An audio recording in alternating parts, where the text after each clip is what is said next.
Nous allons voir maintenant comment obtenir le graphique d'une fonction définie sur R, c'est-à-dire l'ensemble des réels, et puis faire une petite étude de ce graphique.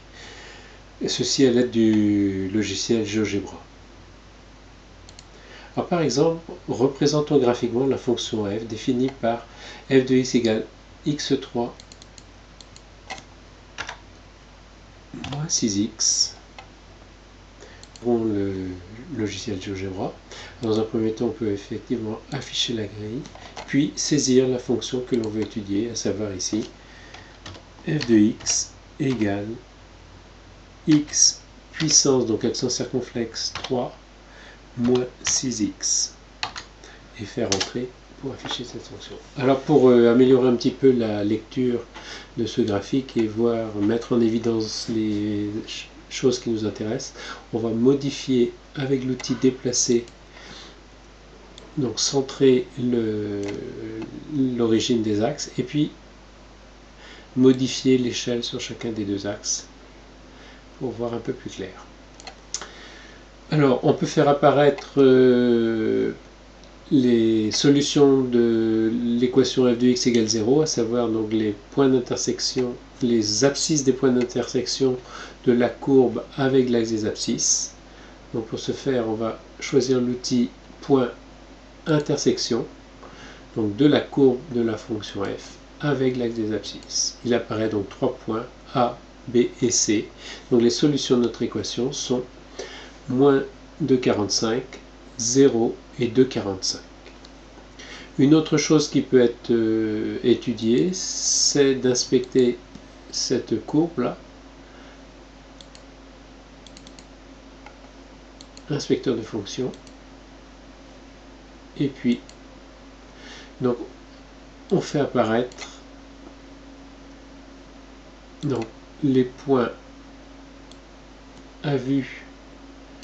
Nous voyons que nous avons le minimum sur l'intervalle AC.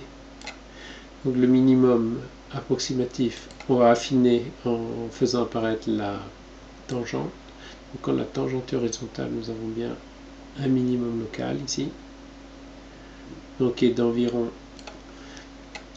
moins 5,66 pour x égale 1,4. Et puis sur ce même intervalle, le maximum local entre les points A et C, donc le point de coordonnées d'abscisse, donc moins 1,41, nous donne un maximum d'environ 5,66.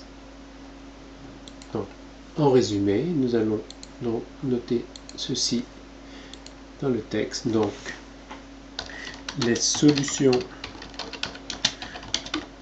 de l'équation f de x égale 0 sont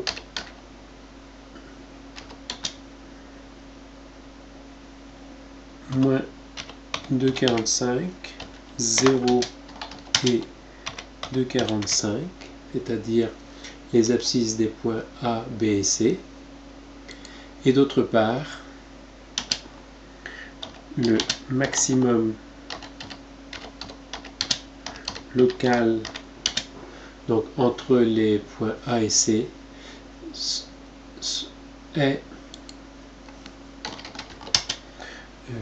environ donc 5,66 pour x égale environ moins 1,41, et le minimum local entre les points A et C est la valeur, nous l'avons dit tout à l'heure, moins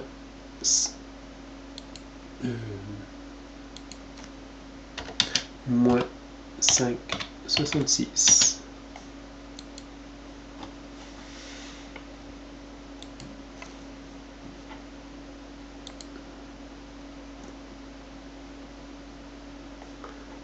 Et donc pour améliorer la lecture ici, on peut grossir bien sûr le texte et le déplacer.